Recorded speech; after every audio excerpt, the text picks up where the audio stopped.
Vous vous souvenez de ce décor et de ce vélo? Et oui, c'était il y a un an, quasiment jour pour jour, on testait les premiers Angel. Alors là, on est sur la V2, on a un modèle rapide qu'on va vous présenter et également le modèle Cruiser. Donc c'est les versions 2022 des Angel. Ils coûtent respectivement 2800 et 3000 euros. Donc c'est quand même des vélos qui sont assez onéreux. Et on va voir un an après si Angel réussit enfin à faire un vélo qui marche.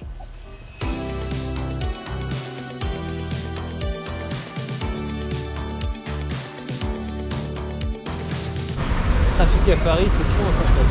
Quand j'ai annoncé sur Twitter que j'avais récupéré les coupons Angel, beaucoup de gens qui me suivent et qui suivent Numérama me demandaient si j'étais fou, si j'étais masochiste, si j'avais envie de me faire mal sur mes trajets. Et je dois vous dire que c'est un peu ce que on aurait pu penser vu la qualité du premier vélo construit par l'entreprise de Marc Simoncini.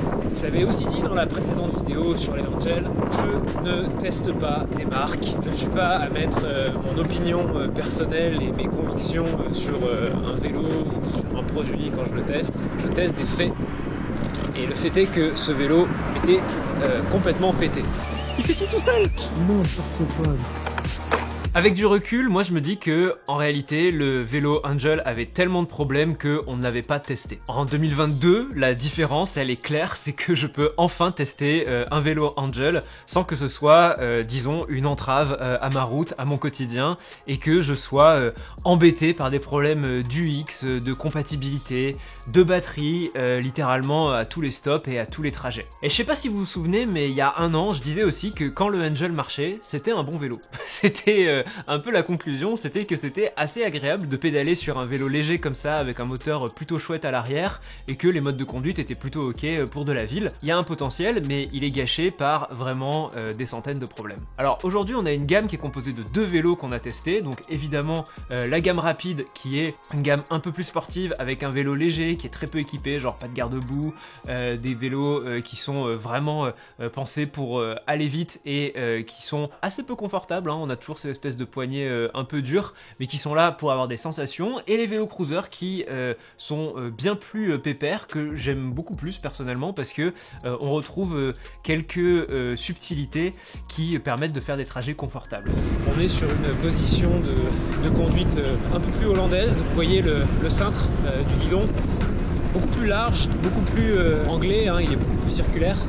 On le voit comme ça, ce qui fait qu'on tient finalement le guidon un petit peu moins à l'horizontale. Et ça permet d'avoir bien une position confortable, mais qui est, je vais vous le dire, hein, c'est une position que j'aime beaucoup parce que moi, elle me fait penser à celle que j'ai sur mon moustache. Hein, c'est une position qui est entre le sportif et le vraiment plan confort. On a aussi un renfort sur le guidon, donc sur les poignées, qui fait qu'elles sont beaucoup plus molles. Évidemment des garde-boue intégrés d'office, et cette fois-ci ils sont plutôt bons, hein, c'est pas les blagues qu'on avait en bois l'année dernière. De très bons freins, un cockpit qui fonctionne plutôt bien quand, quand ça fonctionne, et bien sûr évidemment tous les changements au niveau de la batterie qui font ultra plaisir, et c'est ça dont je vais vous parler maintenant. Le problème des Angel, c'était ce design tout pété au niveau de la batterie. Tout pété parce que il y avait grosso modo 4 problèmes. Le premier, c'était que la batterie était inenlevable ou immétable. Vous vous souvenez, on devait tirer comme des bœufs pour l'arracher,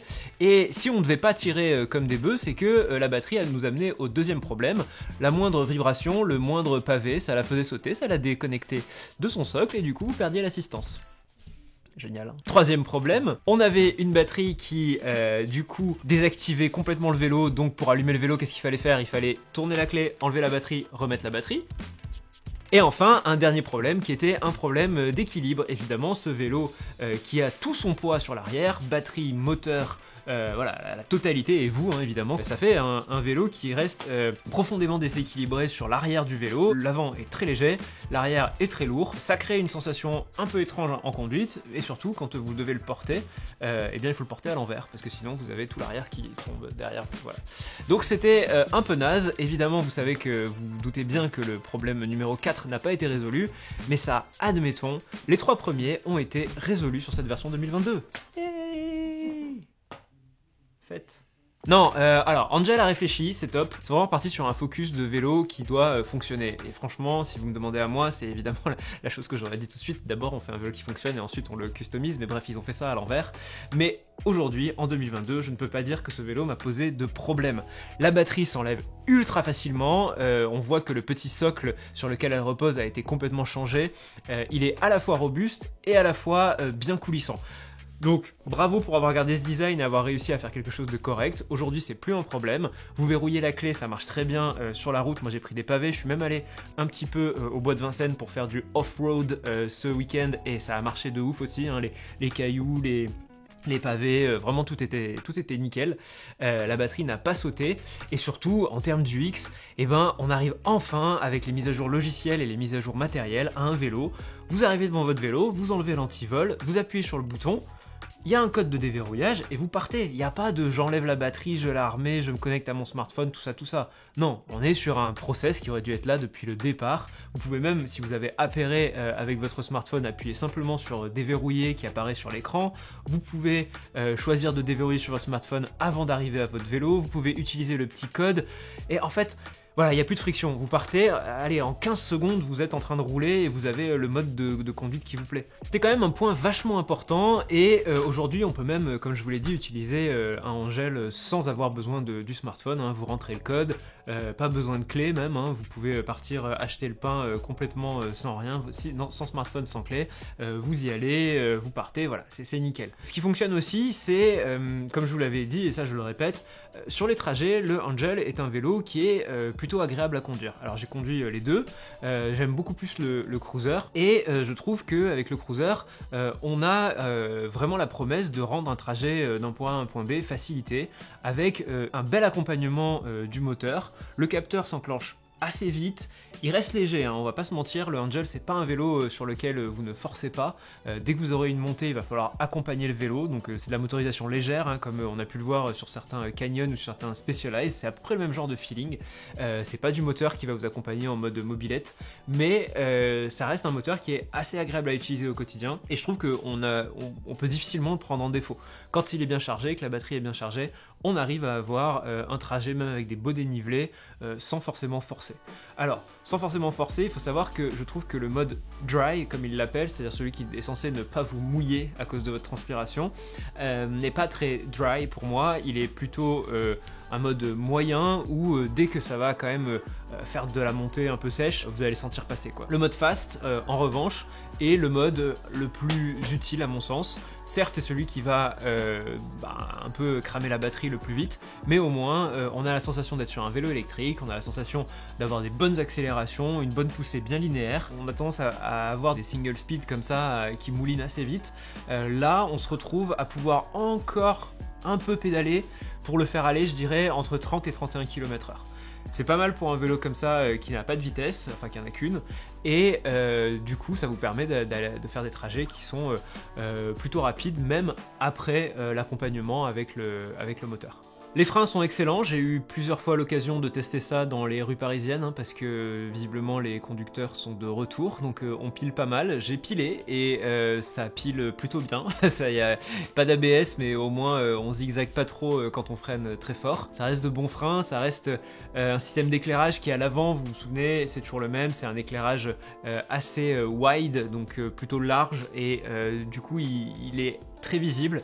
À l'arrière, on se retrouve avec une petite modification sur la batterie. Avant, c'était des phares blancs qui étaient vraiment moches et qui rendaient vraiment l'ensemble plutôt disgracieux. On avait vraiment l'impression d'un jouet. Là, ils ont passé sur des phares transparents, donc ça correspond un peu plus à ce que Angel montrait sur ses designs de pré-production. Alors, on n'en est pas à la batterie ultra fine et ultra stylée qu'on avait sur les designs, hein, mais on s'en approche un peu plus. Il faut savoir que sur ces feux arrière, on a toujours les clignotants. Alors les clignotants, j'ai commencé à les utiliser parce que quand je teste un truc, je le fais à fond, mais je sais pas si les autres usagers de la route les voient. J'ai très peu confiance dans la visibilité d'un clignotant Angel. soit Angel est en avance, et genre dans 5 ans, tout le monde saura que des vélos ont des clignotants, soit comme il n'y a que les Angel qui ont ça, grosso modo, en fait ça va pas super bien marcher, et les automobilistes ne vont pas regarder le clignotant d'un vélo. En fait, je peux pas dire que c'est nul, je dirais un clignotant c'est top, c'est une super info, il faudrait que des vélos en aient, mais à date, l'univers n'est pas prêt, quoi. On est sur un moment où, moi, mettre un clignotant et tourner tout de suite, franchement j'ai peur. Et donc, avoir ces clignotants derrière, je me demande si ça ajoute pas une complexité, ça prend 2 boutons sur le guidon côté gauche, c'est peut-être quelque chose que Angel devrait garder dans ses données, combien sont les clients qui les utilisent au quotidien et qui font vraiment confiance à ça, et peut-être dans des tests avec des automobilistes, combien sont les automobilistes qui remarquent qu'un vélo a mis son clignotant. En pratique à Paris, j'y crois pas trop. Deuxième chose auquel je ne crois pas, c'est la sonnette. Elle a 2 défauts à mon sens. La première, c'est qu'elle ne crie pas du tout sonnette de vélo. Sonnette de vélo, c'est un ding, c'est un gring, c'est quelque chose qu'on reconnaît. Donc elle fait pas vélo et les gens se retournent pas. Je suis désolé, j'ai réessayé. Les gens se retournent pas sur notre passage. Ils ne savent pas qu'on arrive. Vous voyez? Hop, exactement ce que je vous disais. Le type, il n'a pas du tout capté qu'il y avait un vélo qui arrivait. Personne ne comprend que c'est une sonnette de vélo. Donc si vous vous souvenez, c'est une sonnette qui fait d'abord un petit sifflement quand on appuie une fois, et qui ensuite fait un son strident très long quand on laisse son doigt appuyé. Relou, hein? Voilà. Donc on est vraiment sur un vrai problème d'UX sonore que Angel n'a pas résolu en un an. Maintenant, libre à vous de mettre une sonnette sur le guidon, hein, c'est tout aussi facile, vous pouvez l'ajouter, ça vous coûte de l'argent, c'est dommage. Et en revanche, je me demande pourquoi tous les constructeurs de vélos connectés s'échinent à faire des sons qui sont pas du tout ceux d'un vélo, parce que VanMoof fait exactement la même chose avec ses sonnettes que personne n'entend. Sur la partie connectée, alors c'est amusant, vos trajets sont bien logués dans l'application, tout fonctionne plutôt bien, surtout que nous on vous montre la nouvelle interface qui est plus sombre, qui s'intègre bien mieux au cadre côté vélo et qui va envoyer des infos de manière beaucoup plus simple côté smartphone. Mais je dois vous dire que quand on est sur le vélo, j'ai du mal à penser à une autre information que la vitesse. Parce que, enfin la vitesse et la batterie bien sûr, parce que les deux notions qui sont le plus importantes quand on fait un trajet. Le GPS par exemple, il est mieux sur le cruiser que sur le rapide. Sur le rapide, la fonction qui vous indique de tourner, c'est une vibration, et avec un guidon assez dur et surtout des poignées assez dures, vous avez l'impression que voilà, vous avez un séisme dans l'avant-bras. J'aime pas beaucoup ça. Sur le cruiser, on a une poignée qui est beaucoup plus molle, et du coup, on se retrouve avec une vibration qui est franchement agréable. Donc c'est plutôt chouette. Maintenant, c'est des indications qui, à mon sens, ne sont pas faites pour le vélo.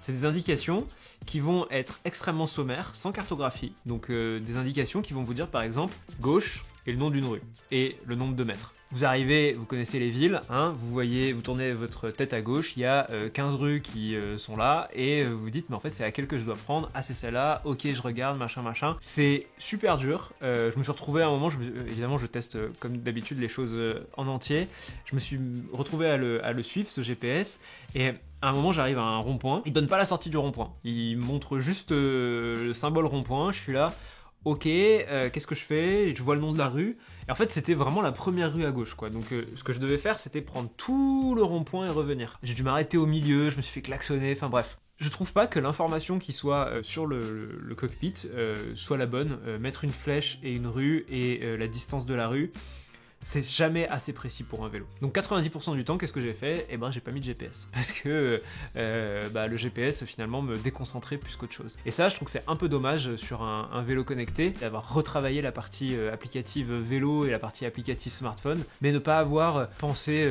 usage et de se dire ok, qu'est-ce qu'un cycliste veut quand il est sur son vélo, même quand il est guidé au GPS, peut-être c'est d'avoir un plan de rue, enfin bref, avoir quelque chose qui permet de ne pas perdre son attention dans la rue, parce que c'est hyper important de rester concentré quand on est à vélo. Évidemment, ce qui marchait en 2021 fonctionne encore. On a, voilà, ces trajets, je vous l'ai dit, on a aussi une alarme, une batterie restante qui est une batterie à l'intérieur du coup du vélo, qui peut du coup être utilisée sans la batterie amovible qui est indépendante, hein. Donc quand vous l'enlevez, vous pouvez transformer le Angel en un vélo mécanique et avoir complètement accès aux phares, aux fonctionnalités connectées sans avoir besoin d'avoir la batterie derrière, hein. Ça c'est un choix que vous pouvez faire. Maintenant, il faut se dire que le vélo Angel n'est pas le vélo le plus autonome que vous aurez.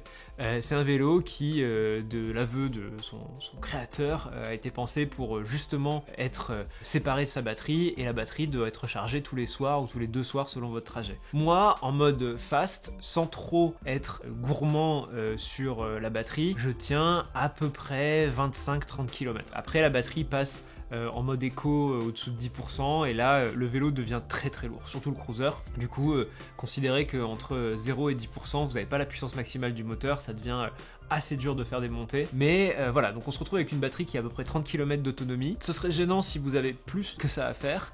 Maintenant, la batterie, on va pas se mentir, elle est faite d'une telle forme qu'elle a des poignées naturelles, donc vous l'attrapez et vous la montez chez vous. Elle est ultra légère, évidemment, parce qu'elle est petite, hein. C'est un peu les inconvénients, les avantages. Bah, vous n'avez pas beaucoup d'autonomie, mais vous avez une batterie que vous pouvez transporter voilà, sans vous fatiguer. C'est un rythme à prendre, en fait. C'est vraiment avoir le côté, voilà, je suis chez moi le soir, je charge ma batterie. Bon, c'est un peu comme le smartphone, hein, on n'y réfléchit plus à partir d'un moment. Mais voilà, c'est une dynamique à savoir.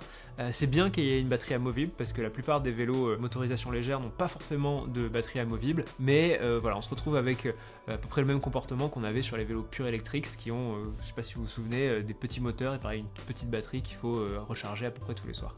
Tu veux être sur la vidéo? Non, il s'en fout, hein. Il veut pas du tout être sur la vidéo. Ok, allez c'est parti. Si en 2021 les Angel avaient reçu le no-go absolu de la rédaction de Numérama, en 2022 je ne peux que dire que ce sont des vélos qui effectivement fonctionnent.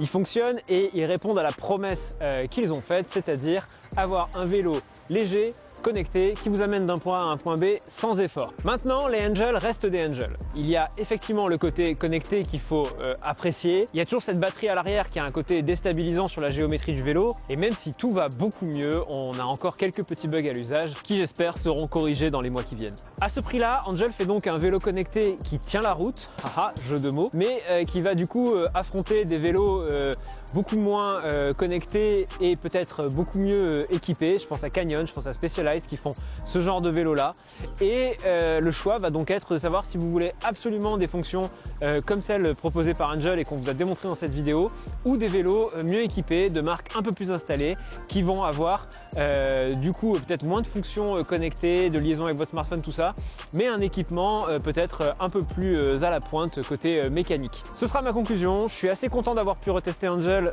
un an après, parce qu'on voit tout de suite l'évolution entre un vélo qui à mon sens était une bêta qui aurait jamais dû sortir et un vélo qui est ok et qu'on peut complètement recommander si quelqu'un craque pour sa forme, pour son format, pour son aspect connecté. Maintenant on va repartir sur d'autres vélos sur cette fin d'année, et moi je vous dis à bientôt, bye.